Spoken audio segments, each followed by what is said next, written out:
अस्सलाम वालेकुम, मैं हूँ अलीना शिगरी। आप देख रहे हैं एबीएन डिजिटल। आज आपसे बात करेंगे। सबसे पहले तो जब स्टेट मिनिस्टर तलाल चौधरी साहब ये कहें कि जो 27 यूट्यूबर्स हैं, जो 27 यूट्यूब चैनल्स गुज़िश्ता रोज़ एक अदालती हुक्मनामे के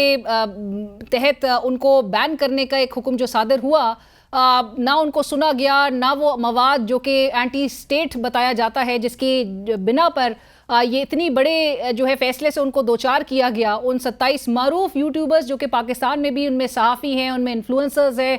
उसमें एक्टिविस्ट नज़र आते हैं, उसमें बाहर मुकीम जो सहाफ़ी हैं, पाकिस्तानी सहाफ़ी, वो शामिल हैं। उनकी आवाज़ को दबाने के लिए बहरहाल उनको सुनने का एक मौका ज़रूर देना चाहिए था, लेकिन आज तलाल चौधरी साहब ये कंफर्म ज़रूर कर रहे हैं और कह रहे हैं कि इनके खिलाफ क्रिमिनल प्रोसीडिंग्स का आगाज़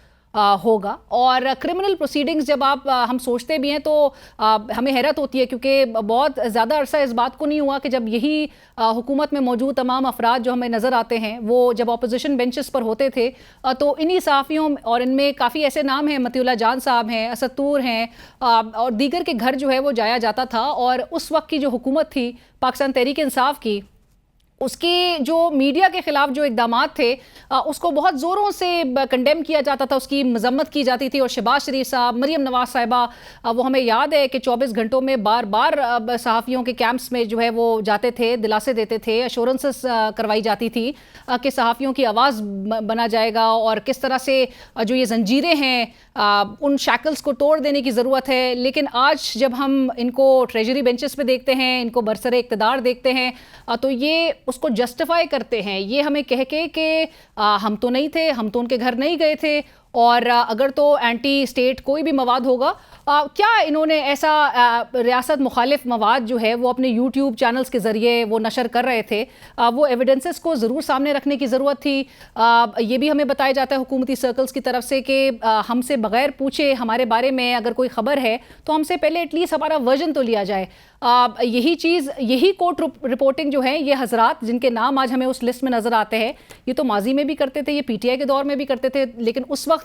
शायद उनका जो स्टांस था वो आपको पसंद था, आप उसके साथ अलाइन थे। अभी जो उनका स्टांस है, उनका तो स्टांस वही नज़र आता है। आपका स्टांस जो है, अगरचे वो अगर हमें तब्दील नज़र आ रहा है, तो इसमें इतनी बड़ी कार्रवाई और क्रिमिनल प्रोसीडिंग से इन्हीं सहाफ़ियों को गुजारना, मेरे ख्याल से ये हुकूमत का एक बहुत ऐसा इमेज, जबकि हमारे वज़ीर दाखिला मोहसिन नकवी साहब ने तो पाकिस्तान की इमेज से मुतालिक वो बड़ा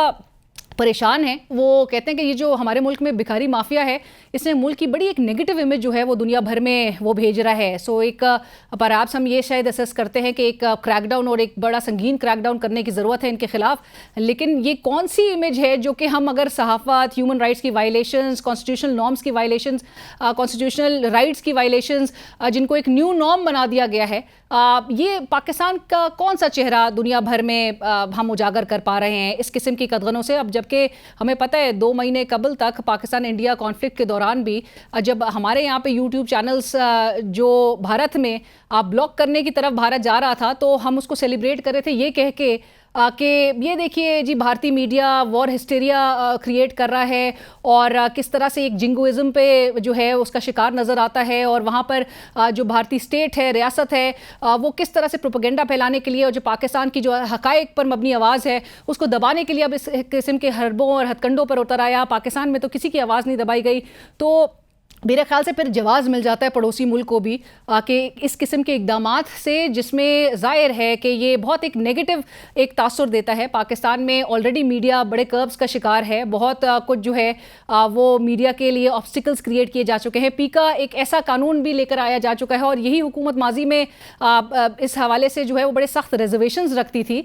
लेकिन अब इस किस्म की अमेंडमेंट्स करके एक पूरा बाकायदा तौर पर एक ब्लैंकेट जो पावर दे दी गई है कि किसी की भी आवाज़ दबाने के लिए कोई भी जवाज़ बना के आप एक एप्लीकेशन दे देंगे, और मजिस्ट्रेट साहब जो हैं वो उस पर एक हुक्म बग़ैर दूसरे साइड को सुने, बग़ैर कोई एविडेंस को सामने रखे, वो इस किस्म का एक फ़ैसला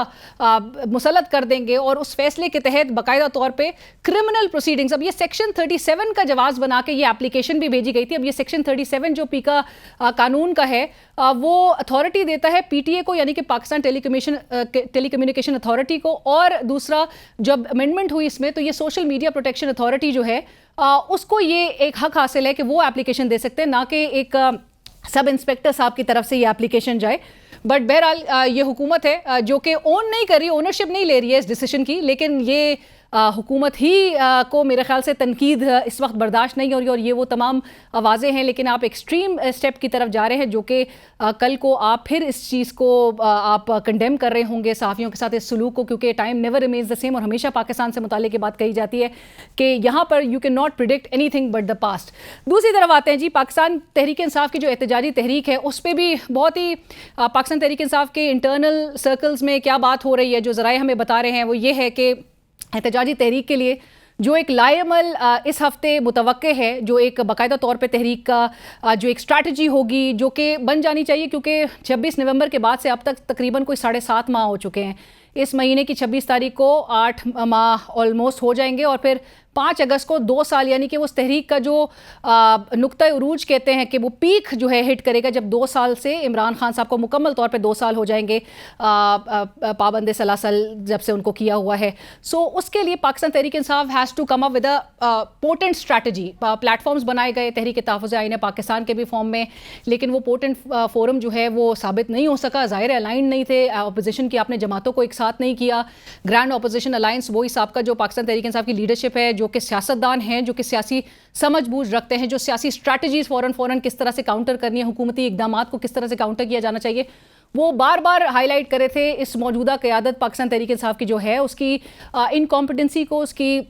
नाअहली को, और वो कह रहे थे कि इनके पास स्ट्रैटेजी नहीं है, और ये इमरान खान साहब इन्हीं की लैक ऑफ स्ट्रैटेजी के बिना पर वो इस वक्त 2 साल के अरसे से ना सिर्फ इमरान खान साहब बल्कि उनकी पार्टी की जो कोर लीडरशिप है, वर्कर्स हैं, वो इस वक्त 2 साल से कैद हैं। और इमरान खान साहब जहाँ पे ख़ुद उनका पैगाम गुज़िश्ता रोज़ सामने आया, 6x8 के जो सेल में उनको सॉलिटरी कन्फाइनमेंट में रखा गया है, ना किताबें दी जा रही है, ना अखबार दिए जा रहे हैं, ना टीवी दिया जा रहा है, ना उनको उनके ज़ाती नॉलेज तक रसाई हासिल है, ना उनकी फैमिली को मिलने दिया जाता है, ना दोस्तों को मिलने दिया जाता है, ना लीडरशिप जो है वो मिलने और वो लिस्ट के मुताबिक जो है वो नहीं मिल पाती। बट इसके साथ साथ ही आपको ये भी ज़रूर बताएं कि इंटरेस्टिंगली हमें भी वज़ीर दिफ़ा ख्वाजा आसिफ साहब ने आज मेरे प्रोग्राम के दौरान हमें कहा और बड़ा सवाल उठाया कि पाकिस्तान में सहाफ़ी जो हैं वो शायद उनकी जो सहाफ़त है, जर्नलिज़म है, वो सिर्फ स्टूडियो तक महदूद हो चुकी है, और आप लोग स्टूडियो से बाहर क्यों नहीं जाते? आपने कभी दरख्वास्त दी? आप देखें इमरान खान को जेल के अंदर जो है वो तमाम वो फैसिलिटीज़ हासिल हैं जो एक आम कैदी को हासिल नहीं है। इमरान खान साहब और उनकी पार्टी लीडरशिप जब मिलकर आती है वो बाहर कहती है कि जी उनको सॉलिटरी कन्फाइनमेंट में रखा गया है और कैद तन्हाई में हैं, और 22 घंटे वो खुद कहते हैं कि 22 घंटे मुझे बंद रखा जाता है, 1-2 घंटे के लिए बाहर रखा जाता है, पुलिस वाले को भी मुझसे बात करने की इजाज़त नहीं है। सो ख्वाजा आसिफ साहब ने ये ज़रूर कहा कि आप लोग जाके आप दरियाफ्त करें, तो मैंने बल्कि उनसे खुद इस्तदा की, दरख्वास्त की कि मैं दरख्वास्त किधर लेके जाऊँ, क्योंकि हमने 12 सहाफ़ियों ने ये कोशिश की कि कवरेज के लिए एटलीस्ट आप और या जो जेल ट्रायल्स जो हो रहे थे उनमें आप एटलीस्ट वो सेशंस, वो ट्रायल्स अटेंड करने के लिए इजाज़त दी जाए। सो पिक एंड चूज़ उसमें किया जाता था। बट बहरहाल हमने जो कोर्ट का जो एक प्रोसीजर मुतय्यन है उसके थ्रू हमने अप्रोच किया और उसके बाद इजाज़त मिल भी गई। सो लेट्स सी कि कल के दिन इमरान खान साहब से बहरहाल इजाज़त मिलती है मिलने मुलाकात की या नहीं, और नहीं मुलाकात की इजाज़त दी जाती तो ये itself will actually strengthen PTI's narrative. क्यों? क्योंकि वो कहती है कि ये मुलाकात नहीं करने देते। पाकिस्तान तहरीक इंसाफ सियासत ज़रूर कर सकती है, लेकिन हुकूमत कहती है कि इनको फैसिलिटीज़ हैं, तो फिर यहाँ पर सहाफ़ियों को इजाज़त देनी चाहिए कि वो एक साबिक वज़ीर आज़म इमरान खान साहब की जो जेल में फैसिलिटीज़ है उसका मुआयना ज़रूर कर सके। चीफ जस्टिस साहब ने एक कमेटी भी आपको याद होगा बनाई थी, लेकिन उस कमेटी के भी अरकान वो जेल का दौरा नहीं कर सके थे। सो कितनी अथॉरिटी वो चीफ जस्टिस साहब माजरत के साथ अपनी इन्फोर्स इस मुल्क में करा सकते हैं, वो भी सबके सामने है। और फिर घूम फिर के बात वही आ जाती है कि अदलिया की जो इंडिपेंडेंस है उसको हर तरह से कोशिश की गई अंडरमाइन करने की, और जिसके तहत हमें इस किस्म के जो सूरत हाल है वो देखने में आ रही है। बट इमरान खान साहब के बेटों की इस तहरीक में शिरकत के मुमकिन शिरकत के हवाले से हुकूमती सर्कल्स और हुकूमती वुज़रा भी वो काफ़ी एक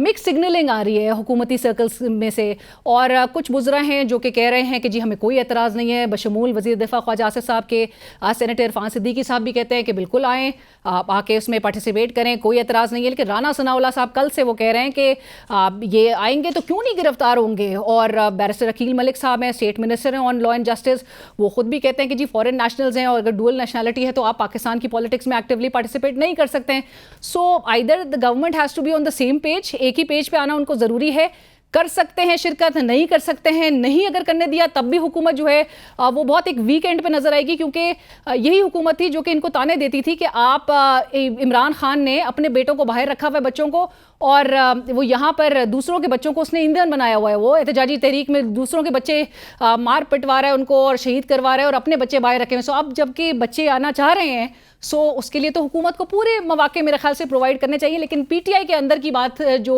ज़राए बता रहे हैं वो ये है कि पीटीआई स्ट्रैटेजी के हवाले से अभी तो कोई स्ट्रैटेजी नहीं तैयार है। और ये बात ज़रूर कही जा रही है कि 3 माह तक का अरसा इनको लगेगा किसी भी ठोस हिकमत अमली को तैयार करने में। लेट्स सी 5 अगस्त से पहले वो ये माहौल बना पाएंगे, हुकूमत पे दबाव क्रिएट कर सकेंगे। और जिनसे वो इमरान खान साहब मुज़ाकरात के ख्वाहिशमंद थे, क्योंकि अब वो कहते हैं कि कोई मुज़ाकरात नहीं होंगे, सिर्फ तहरीक होगी, क्या वो उन पर भी दबाव डाल सकेंगे?